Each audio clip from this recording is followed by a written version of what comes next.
আসসালামু আলাইকুম ওরহমতুল্লাহ। কোরআন ও হাদিসের আলোকে আজকে আমরা জানব হুজুর সাল্লাল্লাহু আলাইহি ওয়াসাল্লাম ঈদের দিন কি কি আমল করতেন। ১ নম্বর, অনেকেই ঈদের দিন রাত জেগে থাকেন, বন্ধু বান্ধবের সাথে আড্ডা দেন আর ফজরের নামাজটা মিস করেন। কিন্তু এটা যে কত বড় ভুল, এই প্রসঙ্গে রাসূল সাল্লাল্লাহু আলাইহি ওয়াসাল্লাম বলেন, মান সাল্লাস সাবাহা ফি জামাআতি, যে ব্যক্তি ফজরের নামাজ জামাতে আদায় করল, ফাকা আন্নামা কওমাল লাইলা কুল্লাহু, সে যেন পুরো রাত ইবাদত করল। সহিহ মুসলিম। তাহলে ঈদের দিন ফজরের নামাজ আদায় করুন। আল্লাহর কাছে এটাই হোক আপনার প্রথম উপহার। ২ নম্বর, গোসল ও উত্তম পোশাক পরা। ঈদের দিন গোসল করে পরিপাটি হয়ে সুন্দর পোশাক পরা এটা শুধু কালচার নয়, এটা হুজুর আকরাম সাল্লাল্লাহু আলাইহি ওয়াসাল্লামের একটা সুন্নাহ। আর সৌন্দর্য আল্লাহ এবং তার রাসূল সাল্লাল্লাহু আলাইহি ওয়াসাল্লাম পছন্দ করেন। এই প্রসঙ্গে সহিহ মুসলিমের বর্ণনা, রাসূল সাল্লাল্লাহু আলাইহি ওয়াসাল্লাম বলেন, ইন্নাল্লাহা তাআলা জামিলুন, নিশ্চয়ই আল্লাহ তাআলা সুন্দর, ইউহিব্বুল জামাল, এবং সৌন্দর্যতাকে পছন্দ করেন। ৩ নম্বর, খেজুর বা মিষ্টি জাতীয় খাবার খেয়ে ঈদগাহে যাওয়া।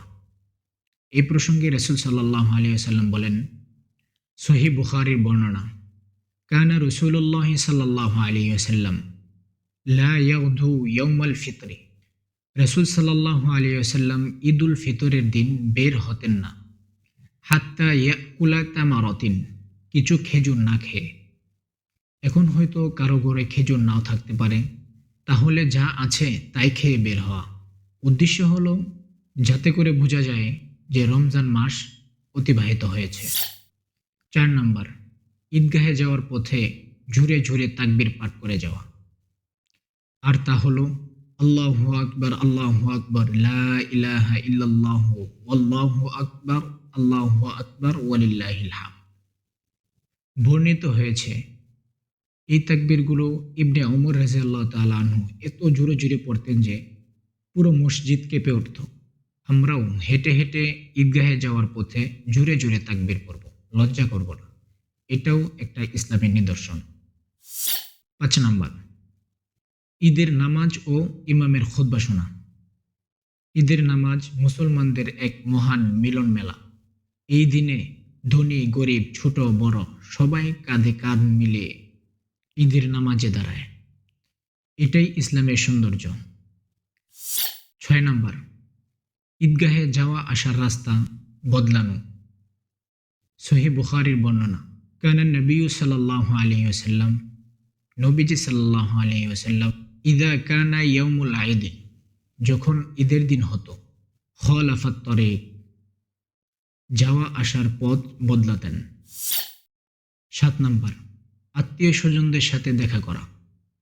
ঈদের দিন আত্মীয় স্বজন, পরিবার পরিজন তাদের সাথে দেখা করা এটা শুধু কালচার নয়, এটা ইসলামের নির্দেশ, আত্মীয়তার বন্ধন বজায় রাখা। সহিহ বুখারীর বর্ণনা, রাসূল সাল্লাল্লাহু আলাইহি ওয়াসাল্লাম বলেন, যে চাই তার রিজিক প্রশস্ত হোক এবং আয়ু বাড়ুক, সে যেন আত্মীয়তার বন্ধন বজায় রাখে। ঈদের দিন সেই মানুষটার কাছেও যান যার সাথে দীর্ঘদিন কথা হয় না। মনোমালিন্য ভুলে গিয়ে সালাম দিন, দেখবেন ওনার মাঝে আপনার প্রতি একটি ইতিবাচক ধারণা সৃষ্টি হবে।